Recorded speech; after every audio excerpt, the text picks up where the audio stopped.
The African National Congress, as you would have heard during Xoli Mngambi's show, says that they will be joining the IEC's Concord bid to have the October local government elections postponed. And this is due to the COVID-19 pandemic. The party's Deputy Secretary General, Jessie Duarte, says this is to ensure that the elections are not compromised and that they are indeed free and fair. Our senior politics reporter, Ziyanda Ngcobo, is following that story and joins us live. A very good afternoon to you, Ziyanda. So, the briefing from the African National Congress giving us an update about their stance on the IEC and the upcoming local government elections. Certainly, and we've gotten a breakdown of the deadlines from former President Kgalema Motlanthe as to how they plan to go about this. The ANC, in essence, is saying that they're continuing as if the elections are taking place on the 27th of October, whilst at the same time, of course, then joining the IEC's application to the Constitutional Court to have the local government elections delayed. They're saying, actually, that even in their papers, they would have preferred to have the elections in April to ensure that they're free and fair, because they would like, firstly, the communities to really be able to engage with the candidates that they put forward, but also because all political parties would need enough time to campaign, to take the election manifestos to the ground. And so they're saying that they agree with the recommendations of the Moseneke outcomes. Let's listen to what Jessie Duarte had to say. We also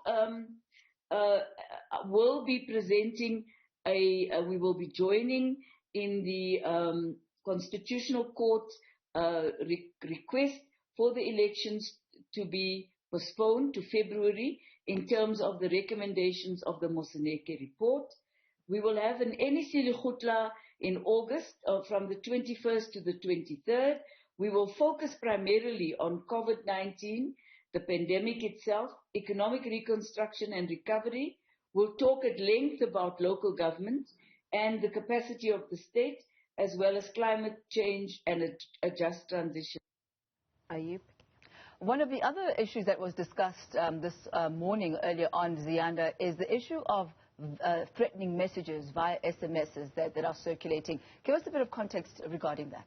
Certainly, and so the DSG was basically saying that they cannot deny that some of their ANC members may have formed part of those who planned the unrest in the country. Interestingly, she says former President Jacob Zuma is being used as a scapegoat for what took place over those, 10 days or so. But also she was saying that they cannot also rule out the possibility of those planners still continuing with whatever they'd initially wanted to execute. And so really strongly urging law enforcement agencies to get to the bottom of this, because in her words, she says they may have softened their approach, but they are continuing. She's also reflected on the statement released yesterday under the Free Jacob Zuma campaign, saying that with respect, they disagree with their assertion that this wasn't a well-coordinated, plan to actually disrupt our democracy, to disrupt,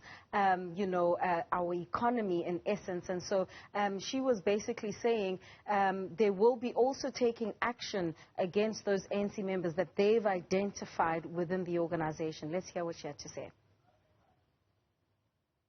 We are hoping that very soon the law enforcement agencies will arrest the planners and the people who instigate violence in this manner and concentrate on what they've instigated, not just the 6 or 7 thus far that have appeared in court.